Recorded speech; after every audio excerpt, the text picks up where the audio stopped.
मैं पिंकी को पकड़ूंगा, मैं पिंकी को पकड़ूंगा। असल में ना आप लोगों की अकल ही घुटनों में। जिस दिन दिमाग से सोचना शुरू करोगे ना उस दिन पिंकी की तरह एक ब्रांड बन जाओगे। दुनिया आगे पीछे होगी, सलाम ठोकेगी। अब पता नहीं कहाँ से आ जाते हैं मुंह उठा के पिंकी, मैं पिंकी को पकड़ूंगा। फिर 5 साल हो जाते हैं, 6 साल हो जाते हैं। एक खातून जिस पर इल्ज़ाम है कि वो पाकिस्तान की सबसे बड़ी कोकेन नेटवर्क से जुड़ी हुई है, जिसका नाम कराची की अंधेर नगरी में मंशियात माफिया और ताकतवर हलकों के साथ लिया जा रहा है, आज जब मौसूफ अदालत में पेश हुई तो जुर्म से ज़्यादा उनके दबंग अंदाज को लोग देख रहे थे। ना कोई खौफ, ना कोई शर्मिंदगी और ना ही नदामत, बल्कि ऐसा लग रहा था जैसे कोई मुलजमा नहीं बल्कि कोई वीआईपी शख्सियत अदालत में एंट्री कर रही हो। और ये मंजर सिर्फ एक खातून का नहीं था, बल्कि ये पाकिस्तान के कानून, इंसाफ और कानून नाफिज करने वाले इदारों के मुंह पर ज़ोरदार तमांचा था, ये थप्पड़ था। आम आदमी अगर मोटरसाइकिल के कागजात भी घर में भूल जाए तो उसे सड़क पर जलील किया जाता है।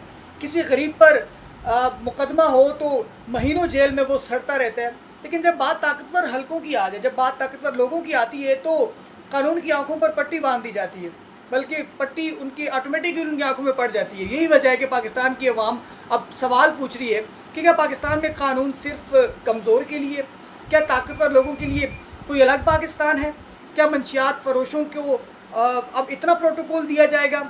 क्या उनको एक स्टेटस सिंबल बना दिया जाएगा? आप ज़रा अदालत के बाहर ये मनाजर तो देखें कि मीडिया भी मौजूद है, पुलिस भी मौजूद है, और इससे औरत के आप अंदाज़ देखें कि जैसे कोई फ़िल्म की शूटिंग चल रही हो।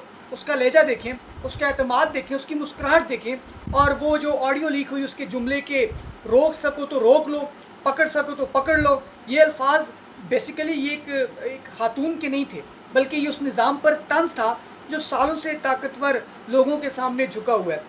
मैं आज ये मनाजर देख कर मुझे बड़ा अफसोस हुआ, बल्कि मैं ये कहूँगा कि कैसे आता है ऐसे लोगों को इतना एतमाद, और कौन है जो इन आम लोगों के पीछे जो है वो उनको सपोर्ट करते हैं। ना कोई हथकड़ी थी, ना उसका कोई मुंह छुपाया हुआ था, ना कोई सिक्योरिटी के सख्त इंतजामात थे। यहाँ तो पूरे का पूरा सीन ही कुछ और था। सबसे जो अहम सवाल है वो ये कि कौन लोग हैं जो इनको ताकत देते हैं, किसकी सरपरस्ती में ये कराची के अंदर ऐसा जहर फैला रहे हैं। क्योंकि ये जो मंशियात है ये सिर्फ एक कारोबार नहीं है। देखें, ये नौजवान नस्ल की तबाही है और ये घरों को बर्बाद करती है। ये माओं की चीखें और नौजवानों की कब्रें होती हैं ये मंशियात। पाकिस्तान आपको पता है कि पहले ही बेरोज़गारी और महंगाई और जराइम और इस तरह की दलदल में फंसा हुआ है, ऊपर से मंशियात माफिया भी रियासत में इस कदर ताकतवर नज़र आने लगेंगे तो फिर सवाल तो उठेगा कि आखिर रियासत की रिट कहाँ है, इदारों की ज़िम्मेदारी कहाँ गई? सिर्फ गिरफ्तारियों और तस्वीर बनाना बस इतना ही है? असल ज़िम्मेदार कौन लोग हैं, इस नेटवर्क के पीछे कौन लोग हैं? तो ये बहुत ज़्यादा इम्पॉर्टेंट है, इस पर बात होनी चाहिए। और इतना बड़ा कारोबार आखिर बरसों तक कैसे चलता रहा, कैसे ये माफिया जो है वो धड़ल्ले से जो है वो ये कारोबार करती रही, और किस तरह से वो कानून के आंखों से ओझल रही।